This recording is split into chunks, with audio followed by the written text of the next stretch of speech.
Hi everyone, my name is Alexis Cheatham and I'll be doing my chapter presentation over chapter 13 through 16, and it talks about occupational safety and health acts, so basically just like workplace health and safety, and basically having a safe work environment can mean like depending on where you work. So if you work at a construction company, having the proper like equipment, having the proper gear, having the proper like clothing for it. So like wearing closed-toed shoes, wearing jeans, wearing a jacket if necessary. Also, it talks about that the Occupational Safety and Health Act is a law that enforces through standards and regulations healthful working conditions and preservation of human resources. So there's that. And then a little bit of the key concepts that they have in here is about imminent danger. So that can mean like, okay, so say you work at a food store, right?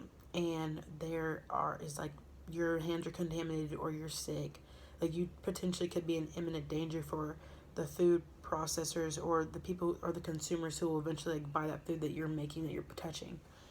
Also, talking about stressors and repetitive stress injuries. So therefore, just being stressed out. If you work hard, like with manual labor, you can potentially like hurt yourself. Also, supervisors are very important when working in the workplace because they have to make sure like everything is running smoothly and that everyone's wearing what they need to wear. The the OSHA enforcement priorities basically are driven to help our employee and employer friendly, just to help make sure that everything runs smoothly. And the Safety and Health Standards of OSHA Act established are quite complex. Standards exist for such diverse conditions as noise levels, air impurities, physical protection equipment. Let's see, the height of toilet partitions, and the correct size of ladders. So therefore, being able to go to the bathroom when you need to go to the bathroom. Uh, you know, having medical care. Some companies and businesses offer in like health insurance and stuff like that. Also, it talks about how supervisors are required to keep records and how like employees are required to make sure like, okay, those are honest and true records out there that are being held.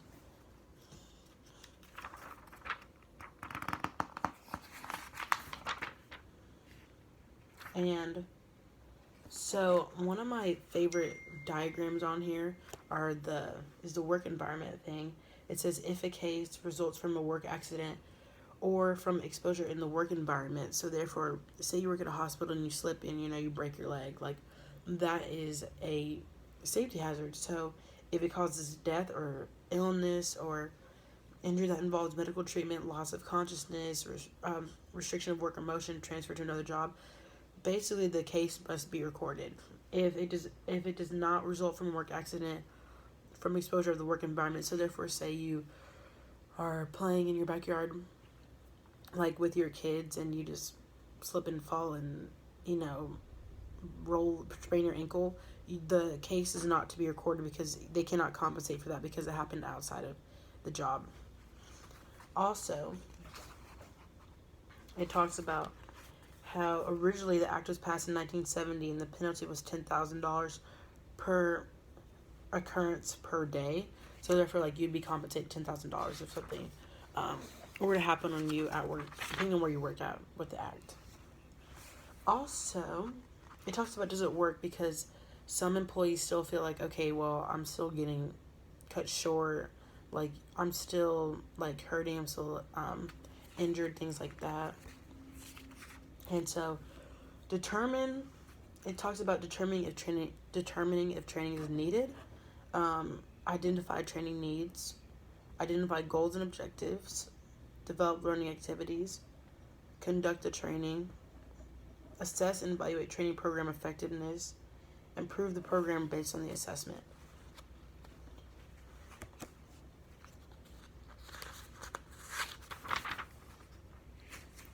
How can accidents be prevented?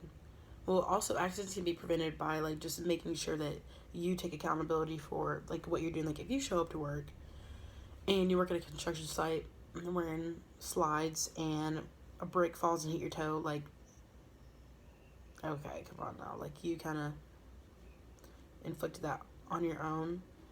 But traditional measures that supervisors look for are education, skills training, engineering, protective devices, and regulation enforcement. So basically, just kind of like warnings, like okay, you can't do such and such things. So now we're gonna move to chapter 14, 15, and 16 about stress in the workplace. Sorry.